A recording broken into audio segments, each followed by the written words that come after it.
So we are very proud to have our latest book, and it's Richard Anushan here behind me, who was the moving force behind it, and the not only financed it but really directed the whole project. And as I'm sure Richard will agree with me, we're only halfway there, because now we want to let the world know about the book and get it on everybody else's shelf instead of our shelves. So we are eager to let people know about it. If anybody has any ideas or connections, do please let us know. Tonight, Richard is going to give us a few words about how he was inspired, when this sort of light bulb went off, and the process of doing the book. We're going to have some slides going behind us while we're reading and talking, but first we'll hear from Richard. You are still Richard, right? From Richard, then we're going to have a reading by Gregory Barserian, and then by Narine Derhagopian, and I'll finish off the readings. So Richard, we welcome you, and many thanks again. Thank you very much. And thank you all very much for coming this evening. Thank you for coming. Just very briefly, I just wanted to give you a flavor of the journey and how I came across this book. Years ago, I was given a first edition of Leon Surmelian's classic, I Ask You Ladies and Gentlemen. And the first thing that actually drew my attention to the book was a handwritten note inscribed on the flyleaf by the previous owner. And I quote, "A most interesting and almost certainly true story of an Armenian boy from Trabzon who, after losing both his parents in the 1915 deportations and massacres, eventually ended up in the USA. I discovered that the previous owner, Sir Dennis Arthur Wright, was the former British ambassador to Iran, and interestingly, happened to have served as vice consul in Trabzon in the 1940s. Although I was familiar with Leon Surmelian, the second thing that crossed my mind was the question, why had I never come across this book before? I was soon drawn into the personal journey of a 9-year-old boy, a heartwarming autobiographical account presented in a novelistic manner. I learned that the out-of-print book, first published in 1945 and a bestseller in its time, was internationally acclaimed and translated into many languages. In working with colleagues at the Armenian Institute, we decided to bring back into publication this long-forgotten masterpiece for the benefit of new generations. A small team was assembled, and the strategy was essentially twofold: to remain utterly faithful to the author's original text, while at the same time to provide that all-important historical context, including images, maps, and a glossary of terms. Throughout this process, we periodically engaged with senior members of the family, who graciously provided their support and additional information. We're also very grateful to a number of prominent individuals who consented to write a short review of the book. What strikes the reader is the eloquent and profoundly sincere account of tragic and transformational events from the vantage point of a young boy. This is a beautiful book. This truly was a team effort, and dare I say, a labor of love. It really was. And Sarkisian and Vaskin Davidian, whose contribution, insights, and guidance throughout were absolutely critical. Stephen Masters, for digitally capturing the data of the work's first and only edition. This was published in 1945, and that was it. So it was trying to get 300 pages now on record. And then finally, two other individuals who aren't here tonight, Jennifer Von Skoor for her excellent design of the cover and layout, and David Lowe, who some of you may know, for his painstaking proofreading the book. Over 100 years after the events it recounts so vividly, this timeless book continues to be extremely relevant today, even today. Throughout the republication, I was constantly reminded and inspired by a quote by Leon Surmelian himself in 1945.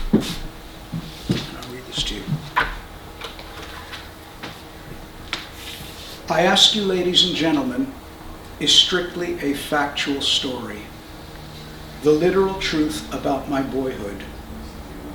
I should like to see it publicized as the universal story, the timeless legend of boyhood.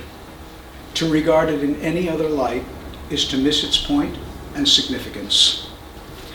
Ladies and gentlemen, this book now awaits rediscovery among new generations of readers. Thank you.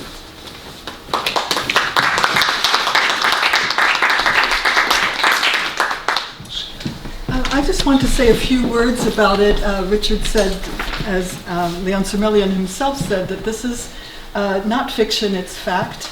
We've discovered when we were in the early days, there were a few people, even amongst our colleagues, who read it and said, come on now, this is not possible. And we said, just watch the news, just see what children are doing today. How they cross countries on foot, up mountains, down valley, it's incredible. And I, as an anthropologist, have had the honor of interviewing many survivors of the Armenian genocide, and really, especially boy children went through. Of course, it's very different for the girl children. Many of them did interpret it as an adventure and an amazing, they had managed to help their family get through. So they could tell a different story by the end of it, as he does. Sadly, he lost both his parents, but he sure, as you'll read it, you'll see that he had quite a hand in saving himself, we'll say that. I want to add that however talented, smart, as I said on Thursday, Jarbig child is, they don't necessarily win that struggle. It's also a matter of luck. So he had both going for him, or all 10, whatever. He was quite an amazing child, as we'll hear from the two first accounts that are going to be read. The world of memoirs, particularly of the Armenian genocide, but memoirs generally, often they're not quite true, or how the orders came down from above. But they certainly do tell us what was going on at ground level, much more so than any of the historians can possibly do for us.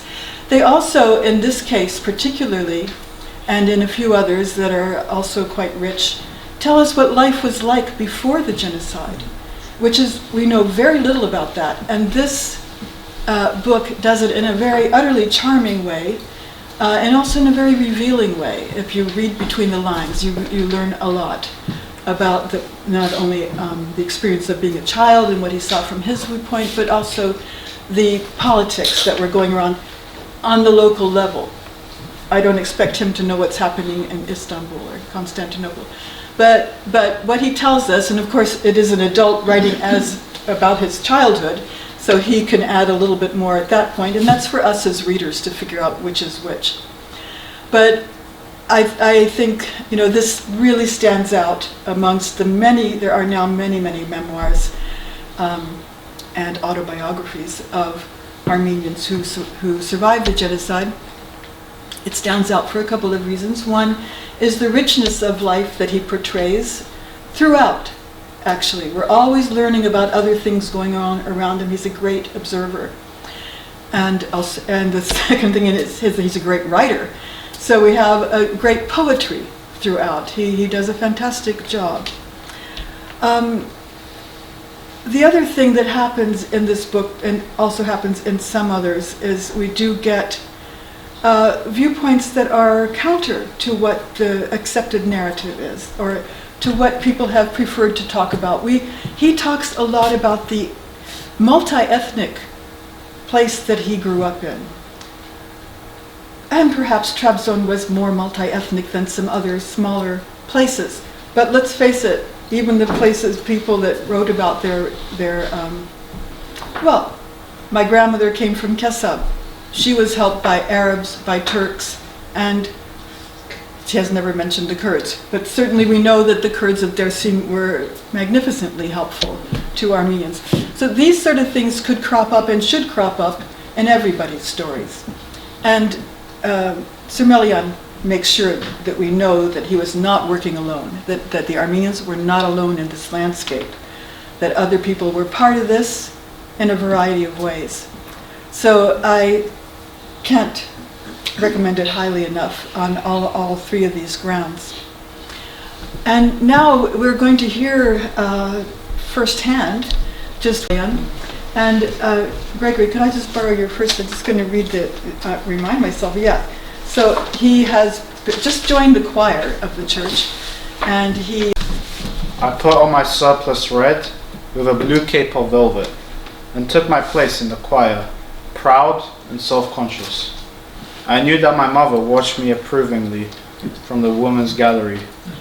While the prelate was being apparelled in the vestry, our precentor sang the stately and monumental hymn, O Mystery Deep, and with the rest of the choir humming a deep drone in antiphony.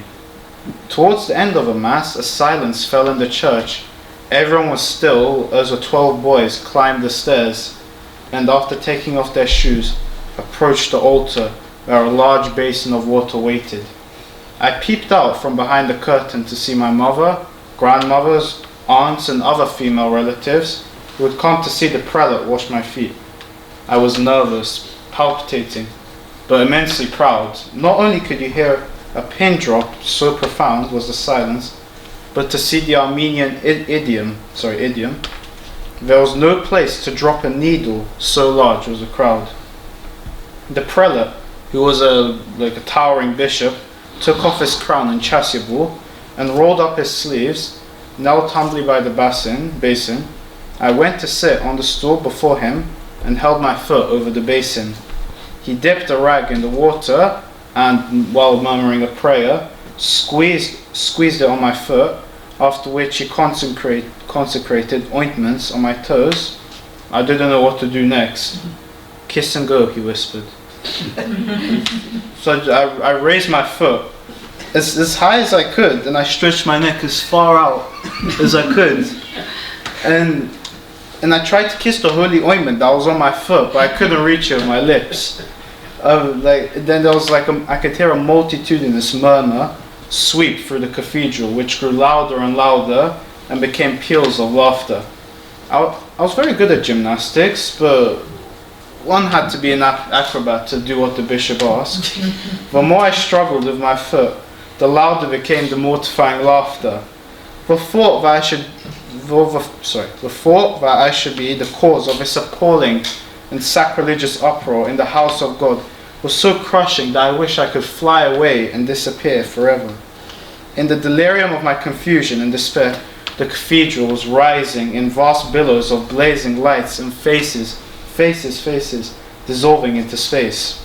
Angels wheeled over this terrific and catastrophic tumult, and an angry God watched me from his throne with his bushy white eyebrows drawn together. The bishop assumed the proportions of a gigantic phantom, became an oppressed shadow before me, above me and all around me. I finally gave up my acrobatics and looked helplessly at his wrathful face. Kiss the cross, I heard him say. Leon returned to the other choir boys who were rolling with laughter, gasping for breath. On the next day, eggs were boiled with onion skins, and the paschal cake was made by his mother and baked in a local bakery. The festival of Easter began with a grand mass, the lighting of lights, late in the afternoon of Holy Saturday. I read my scroll from the book of Daniel with a vengeance, like a bulbul. People said later, even though among my schoolmates, I could never live down the shame of Maundy Thursday. We went down and had our traditional meal of fish with colored eggs. I just read that one, sorry. I was so happy to round up groups of them in the churchyard and take them home with me. They ate for the salvation of Uncle Halutan's soul on Ash Wednesday. We children had hung an onion from a lamp in our dining room with 7 feathers stuck onto it. Every week we plucked out a feather and joyously removed the last one. It was our Lenten calendar. Thank you. Thank you.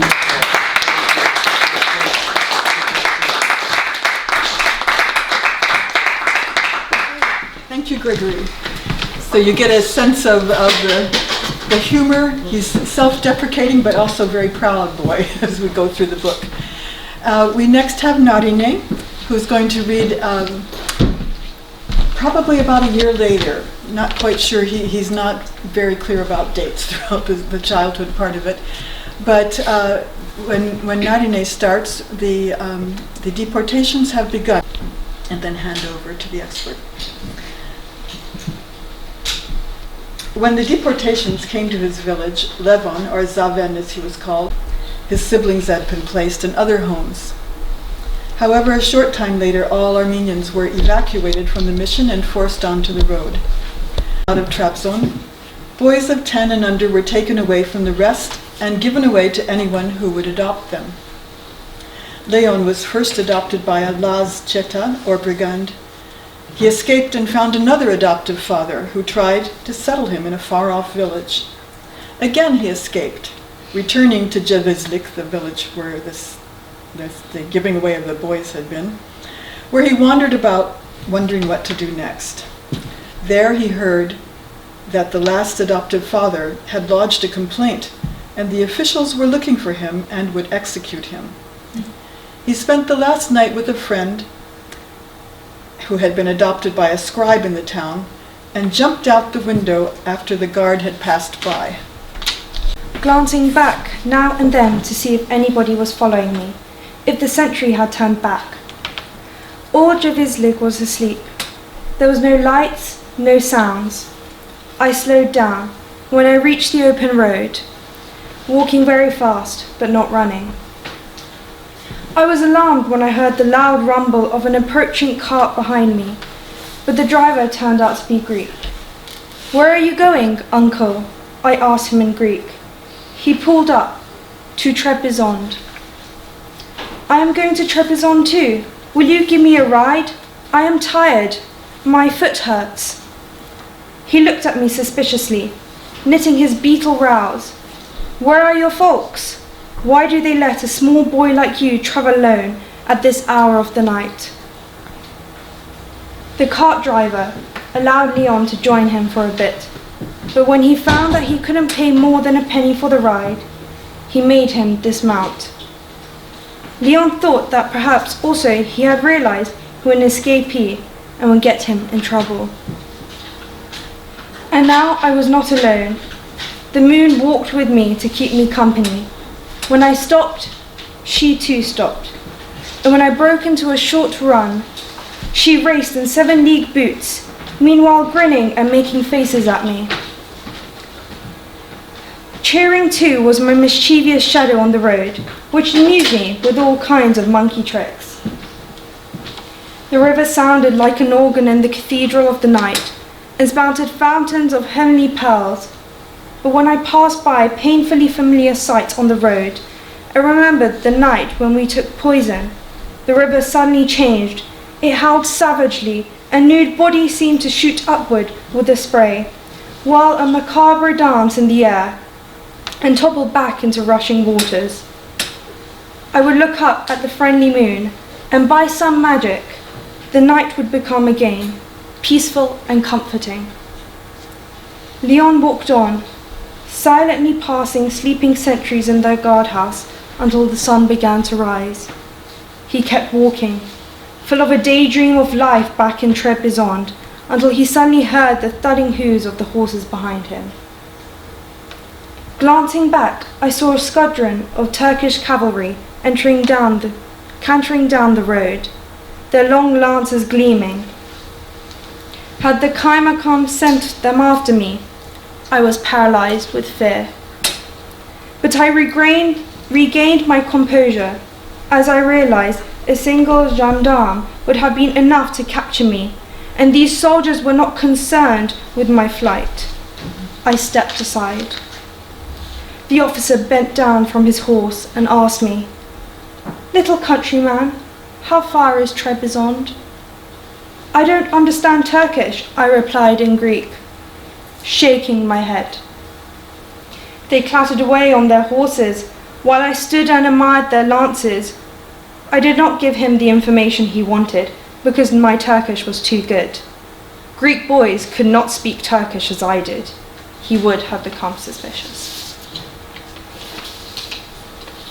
After these soldiers were gone, the first traveller I met on the road was an old Greek peasant woman, trudging along with her donkey. Kalimera, Grandma, where are you going? Her wrinkled face brightened. She gasped for breath, and in a wheezing, squeaking voice, to Kirachana, son. Kirachana, why, our neighbours, the Persides, were there. I remembered my mother saying once that they had moved to the village after the great bombardment by the Russian fleet. But I was not sure. Do you know a city family in Kirachana by the name Persides? I asked. I certainly do. I am going to Kirachana too, I said indifferently. Madame Persides is my aunt, and she and my mother are sisters. She wants me to stay with her a few weeks until my mother gets well. My mother is sick in bed. We live in the Potter's Ward. We couldn't afford to go to a village this summer. She looked at my feet, my dirty, torn clothes. Where are you coming from? From Jevizlik. My father works in a labour battalion there. My mother sent me to Jevizlik to take him some food. On my way back, Turkish boys beat me, tore my clothes and took my cap. I attached myself to her and anxiously waited for the moment when we should leave the highway and turn into the side road to her village. A thunderstorm came upon them as they walked. Holy Mother of God, the old woman exclaimed. She prodded her donkey with her stick and we walked faster. In a few minutes, a tornado of showers struck the highway, filling the air with a sharp, fusty smell. The river began to boil and turn brown. We were the only travellers on the road, but suddenly a horseman came galloping towards us through the blinding rain. He wore a long, black, hairy cape with stiff shoulders which gave him a satanic aspect.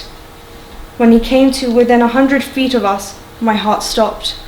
It was Osman Agha, for context, who was his latest adoptive father. I began to talk to the old woman, pretending not to have seen him at all, but instantly yelled something, tried to rein in his steaming horse and turned back. At this critical moment, we had just reached the side road to her village without my knowing it, and when we left the highway and began climbing a wooded hill, Osman Agha could not have seen us anymore because of the dense growth of shrubs and trees. Thank you. Thank you.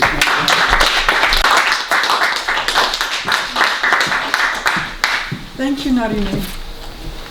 Well, if you read the book, you'll see what happens next and next and next and next. It's one escape after another.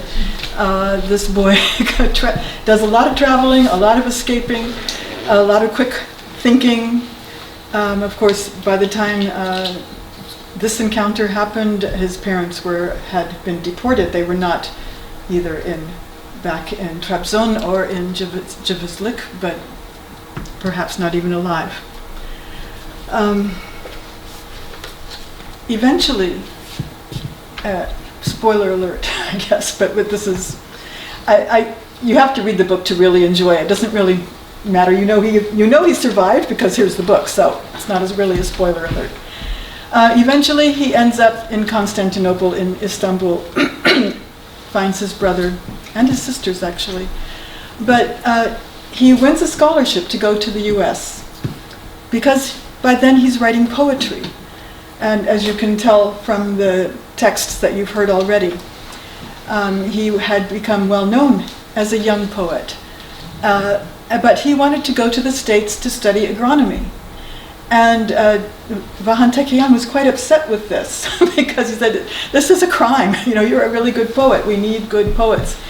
And Leon Surmelian is thinking, no, I want to save my country, my nation, and I think that he didn't want to be a farmer himself necessarily, but he wanted to help to grow crops and to have an economy that was perhaps agriculture dependent, but in any case, that the agriculture would feed not only the people, but bring in money for the country. So he does it. So he got to New York, and then he managed to get to Kansas. So I thought I would read just a short passage from he's already been now in Kansas for a year. As you can imagine, coming from where he came from, the experience more alien for him. But now he's been assigned for the summer to go and live with a family in outer Kansas, not just Lawrence, Kansas, where his university was. And believe me, that's quite different again, especially if you think 100 years ago. So he took a train to get to this farm. When I got off at the little country station where Harry, my college friend, was waiting for me in the family Ford, I felt like a man deposited by a rocket on the moon. His presence in this strangely unreal world had a comforting substance. We drove through the streets of a small town and then across open country. Fields and woods shone phosphorescent in the moonlight. I smelled June in the country, the familiar fragrance of moon-drenched earth when the wheat is almost ready to be harvested and red poppies are knee-high. Was this really Kansas? Really America? In vain I looked for a village. Everywhere was open country, though we drove past isolated houses now and then. No villages in Kansas? I asked Harry, who piloted the Ford on the rutty road with marvelous skill. Sure, we have villages. Just passed through one, where you came in on the train. Knox Springs is classified as a village by the census, but it hadn't looked like one to me. It was a town with banks, barbershops, stores, filling stations. I guess your villages are different, Harry said after a silence. Well, you see, in ours, farmers live together, I explained. Not one house here, another house there, a mile away behind that hill. You can see our farmers walking in their fields in the morning and coming back in the evening, though there are fields also in the villages. On Sundays, the people gather on the green and the young people dance, all together, hand in hand, not 2 by 2. The musicians play wooden flutes attached to sacks of calfskin. What do you call them? Bagpipes? Also little violins, which they hold like violoncellos. They play very well. Our farmers are poor, but happy. They sing when they plow or sow, which I pronounced sow, or harvest their crops. Folk songs, you know, everybody in my country knows them. Sing me one, said Harry. But you will not understand. Sing it just the same. I cleared my throat and broke into a gay peasant song addressed to birds. But the words sounded strange. I had not heard Armenian for so long. I felt as if somebody else was singing. I was so deeply moved by what I sang, or rather heard, I could have cried. Harry has a wonderful time there. Let me just read this last bit. Harry took me upstairs after supper to a large airy bedroom with a wide double bed, a writing desk, a dresser, and a framed religious motto hanging on the wall. The windows had shutters like the village houses in Trebizond. The room was flooded with moonlight and the good smell of the cooling earth on a summer night. How do you like it? Harry asked, putting down the kerosene lamp. I like it very much, I said gratefully. I had wondered if I was to live in the same house with them or be treated like a servant. Alone in my room, I touched the window shutters caressingly and looked out to see the environs of the farm. In the yard, a water pail by the pump cast a shadow just like a water pail in the old country. An exciting detail in this nocturnal fantasy of Kansas Trebizond. I filled my lungs with the intoxicating odor rising from a freshly mown alfalfa field and listened to the thrilling night sounds of my childhood, for, amazingly enough, the crickets and frogs of Kansas sounded just like the crickets and frogs of Trebizond. It was the same resonant silence of the night that I was hearing again, the same sweet summertime music of the earth's dreams. I looked up at the sky. It had sprouted and bloomed with stars, like dark green fields covered with dandelions and little golden flowers, the holy yellow flowers of Trebizond that we call the tears of the Virgin. Like a girl reaper with a white kerchief around her head, the moon moved across these flower fields of the sky. All about me was the quivering, lyric translucence of an enchanted world that was dearly familiar to me. What miracle was this? What magic transfiguration? For the first time in America, I did not feel a stranger. I had discovered the earth I had lost, the stars and the moon of my childhood. My exile was over.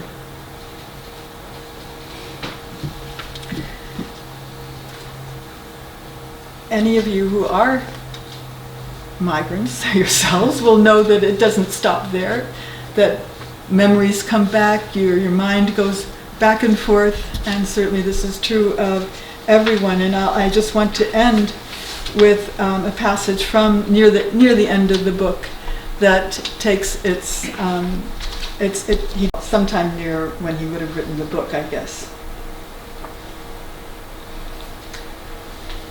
He says, "But I ask you, ladies and gentlemen, the world was no larger than the little side street where I was born, where I led my armies to incredible victories on my spirited broomstick horse, when stalwart men in hobnailed shoes sold vegetables, carrying primitive weighing instruments with pebbles of various sizes for weights, and sang the praises of their string beans and eggplants and tomatoes and artichokes in booming, hearty voices. And beautiful village women wearing costumes like Byzantine frescoes cried, 'Chinogala,' as they came into the city to sell milk and yogurt, carrying on their backs baskets loaded with clay pitchers and jars of classic forms.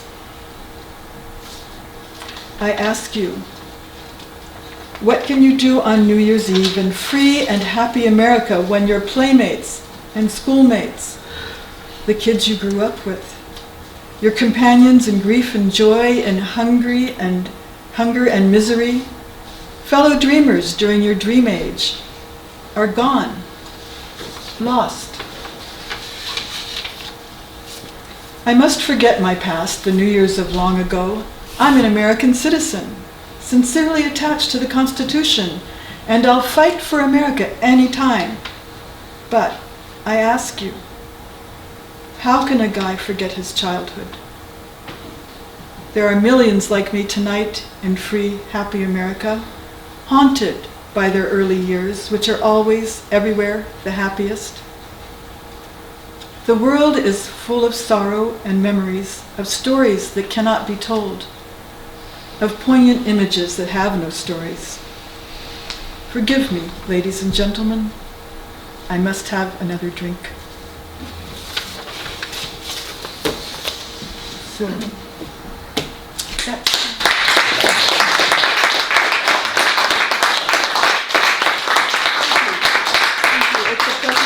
It's really a pleasure to read his book, whether silently or aloud, and I can't recommend it highly enough. Also makes a great Christmas present, so I'm glad to answer them if you have any questions about. He's had great conversations with the family members who are the nieces, and lots of emails from the great nephews and nieces. Everybody's very excited about the book. Leon. So who is Onik on the pictures? I'm sorry? Who is Onik on the pictures? Onik, sure. Which one are we at? Yeah. That's Onik. Yeah, Onik. Okay, this is Levon. But it's two Levon. It was Levon Zaven Surmelian. When he got to the States, it was Leon. But during his childhood days, you'll read in the book, it was constantly Zaven. So he went by that. This is the author. If you go back, please, another one. I guess it was at the, okay. This is it in the chapter. It's when he goes back to reunion. It's called the chapter's reunion, and he heads back now to Trebizond after everyone has now been marched off, and there are very few people left there. Most of the Armenian houses had been emptied out, okay, and their goods and belongings and so forth were stored in one of two churches there, all right? And we have a picture of that also that Hushamadyan gave us. We managed to get a picture of the Hushamadyan of the churches, and people would go to try and restore their goods. He tried to get in one of the cathedrals, and of course the caretaker wouldn't let a boy like him or whatever. He snuck himself in and went through it. And of course you'll see in the picture, it's in the book as well, it's just, this is what it looked like. Yes, this is where he found that picture. So it was just a mess of furniture, belongings, jewelry, mementos, and so forth. As he's in the cathedral searching for anything, because the house, he had gone to his house and it was completely empty. There was nothing left in there. Even tiles and things like that had been taken. He went to the church to see if he could find anything. He stumbles across a picture. And let's go back to that family picture there. And yes, and here you have the family photo. To answer your question, Onik, the brother, is this boy here in the black. He's a year and a half older than Zavin, okay? He ended up becoming a conductor and a concert violinist, okay? His daughter is a concert pianist. The mother, Zavart Diradurian, is here, okay? The author is here with the wheel, all right? The younger sister, Yevkine, the girl, is sitting on the mother's lap. The older sister, Navart, is all the way over to in white over there. So it was two boys, two girls, in the order of Navart, Onig, Levon, and Yevkine. Interestingly enough, the girl standing in the back there, okay, was Victoria. Victoria was originally a maid for the family, okay, and she was like a household servant and so forth. But it tells you a lot about the family. She became a member of the family. Family photographs, went to church with them, was fed with them. She was treated almost like a third sister. So, but the answer to your question, the brother was here. And he managed to salvage this photograph out of the church that we have, and we managed to find a picture of that scene. And then he describes looking at this photograph and looking, and he says to himself, and I think he looks at this youthful boy in there, and he managed to look at himself in the mirror. He goes, "How I've aged in 2 years or so, 3 years."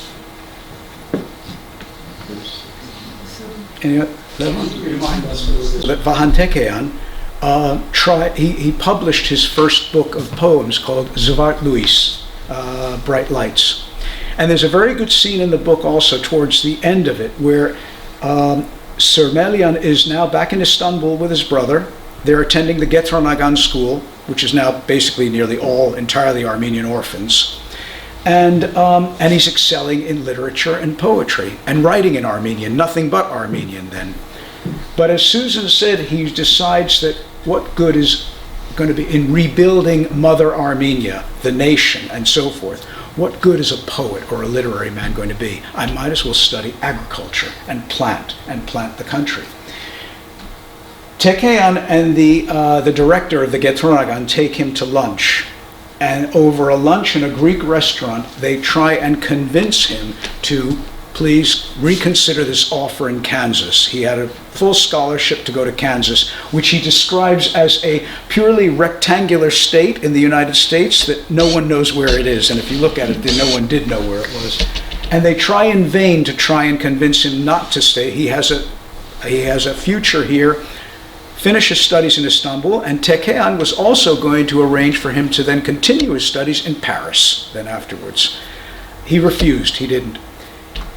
He managed to get his way onto a ship, goes to New York, and from the point he lands in the United States, he never writes in Armenian again. So this book was written in English. Years later, it was translated into Armenian, into Eastern Armenian. I think by the Soviet Armenia did it, largely for the Armenian and also Barskahai, the Persian Armenian audience. So it was translated. It was also translated into Turkish, interestingly enough, in 2013 by Aras. So, but as soon as Levon, he stepped foot in the United States, the Armenian was over in his writing. And all we have left of it, we have a copy of it, of Luis Zavart, of his poems that Tekean managed to publish in, I think it was called The Voice. He was the editor of the People's Voice, so in Constantinople then. there. But it was a bestseller. It was published only in 1945 in the US, 1946 here. And then for the next 68 years, there's nothing. There was never a second print of either of the two either.